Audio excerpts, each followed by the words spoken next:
actually not a bad fish. Hi guys, welcome back to the channel. Today we're going to review the Sonik Xtractor Recon carp rod.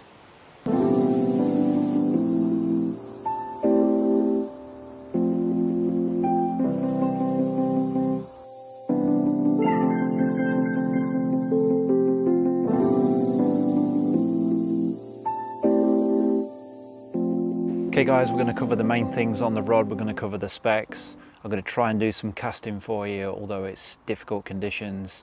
And best of all, we're going to get the rod unbalanced at the end of the video and see if we can catch you a fish. Let's get on with the review.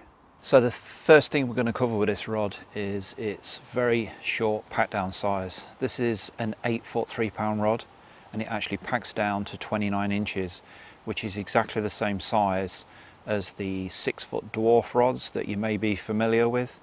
Now, retractable rods have been around for quite a few years in the Sonik Xtractors, the Nash Dwarfs and the Nash Scopes if you've got a bit more money, but this takes the concept to the next level. It's got a double extractable butt section and a push-in tip. Okay, so once you've got the rod out of its sleeve, you'll notice there's a full-size 17mm DPS reel seat. You've got a Japanese shrink wrapped handle, and on the end you've got the Sonik S logo butt cap. Nice little touch there. You've got the 14mm butt ring. It's got a protection what it comes on when you get it in the pack. Nice to keep that when you put it in your rod holdall. You'll notice straight away the double extracting butt section. Slide the first one out, slide the second one out, then all you've got to do is add the tip section. The rod itself is matte black finish, quite understated. You'll see the Xtractor Recon and the Sonik graphics on the front there, and then on the back you've got the 8-foot 3-pound logo. Something else I also noticed, quite a nice little touch, is on the tip section just here you've got 8-foot 3-pound labelled on it. You can get 3 different varieties of this rod. I wouldn't think the tip sections are interchangeable, but that tells me there it's the 3-pound version. You can also get the 2.5 and the 3.5-pound test curves. Okay, hopefully you can see where the reel seat sits, where my hand is.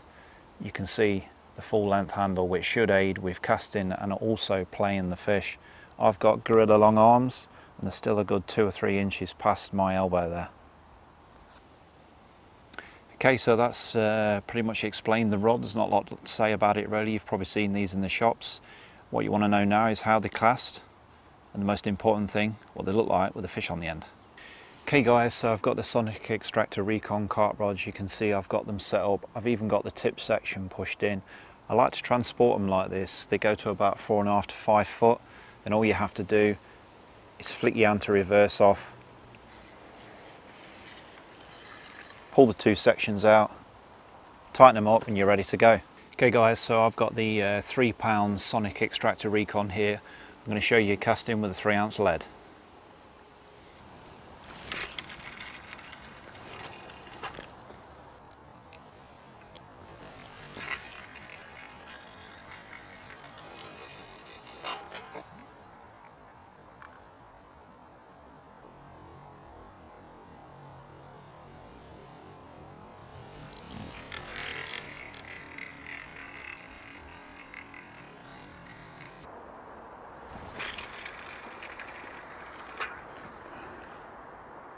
Okay guys, so I managed to get a few casts in there for you, but obviously difficult filming conditions with the bright cloudy skies. We'd all like blue skies, but we can't always get those conditions when we're fishing. So what I would say from the casting is I've got the 3-pound test curve rod here. They are quite a tippy rod. I wouldn't say they're through action. If you want a through action, you probably want to step down to the 2.5, and obviously the 3.5 that they do, that's probably going to be a boat rod. I imagine it'd be poker stiff. One thing I noticed when I was casting, easily handled the 3-ounce leads, so these are going to be pretty good for Pva Bag Work if you've got some tight swims and you like to use Pva bags or sticks. I'd say the 3-ounce lead is quite well balanced on this rod, and you can definitely feel that the middle section of the rod's got some backbone, got some power, so you'd definitely be able to punch these out 60, 80 yards, no problems. I mean, today I was up to about 50, 55 yards, and that was only a light flick really. What you could hear, the noise, the whistling, was the line going through the rings. I've got really heavy line on these reels. It's a 20-pound line, so that's no reflection on the rod. That's the line I've chose. Obviously in most situations you wouldn't be using line that heavy, but obviously you can, because the eyes, the rings on these rods are plenty big enough, so it wouldn't be a problem using the fluorocarbon line. The main thing we want to find out with these rods, and the excuse for this review, is the fishing capabilities. So let's get off there now. Okay guys, you're joining me out on the bank. We've got the Sonik Xtractor Recon all set up. We've got a Daiwa 5000T on there. Why? Because that's the reels I've got. No point going out and buying something more expensive. Just use what you've got.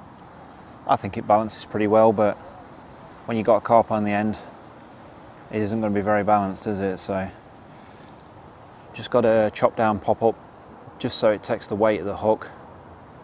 Nice little rig. Going to finish that off with a tiny bag. When I say bag, it's literally the size of a boilie. Don't want anything too conspicuous. I'm only dropping that in the margins. There you go. That's all we need. Let's get it in and get it unbalanced.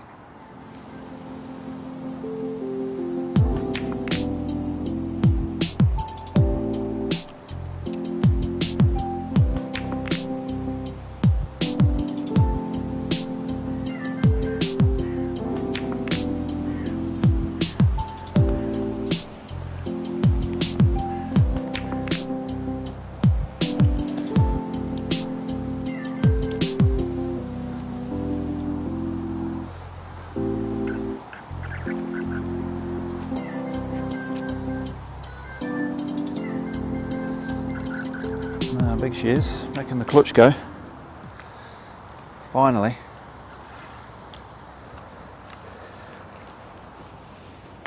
A little bit muddy around here.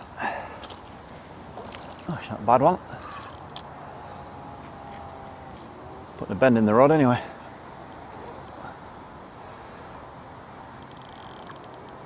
Certainly got some backbone. Whoa.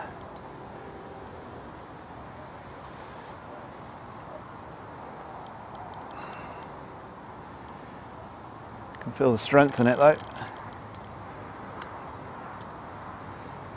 See, it's got quite a nice bend for a double telescoped rod. Whee.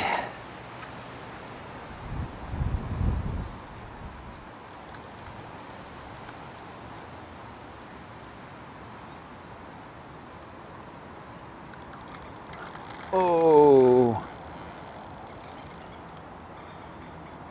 Making the clutch work. She's going to come in.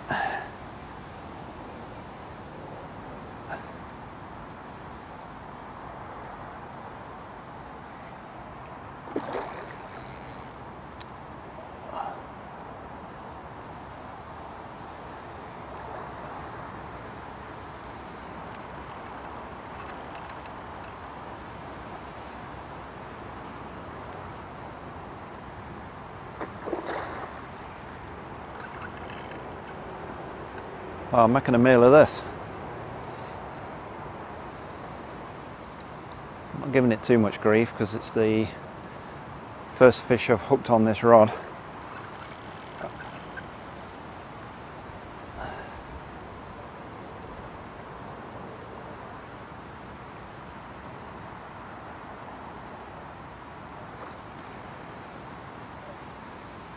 Certainly got some fight in it.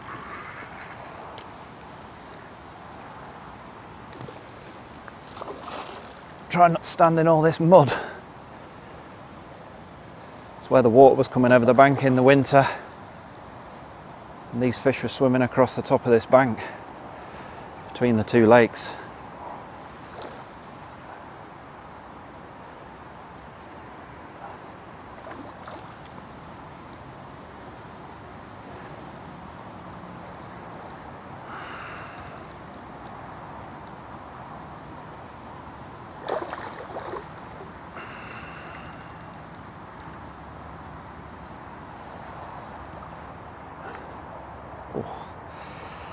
Makes your heart go when they bounce off the dorsal.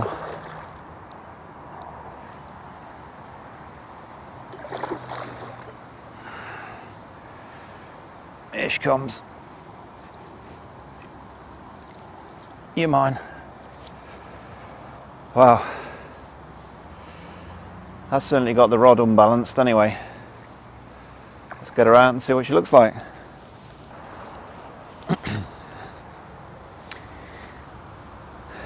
Well guys, wasn't a bad fight, was it, off the new rod, the Sonik Xtractor Recon. That's actually not a bad fish. I wouldn't be surprised if that's getting on for £20. Put up a really good fight.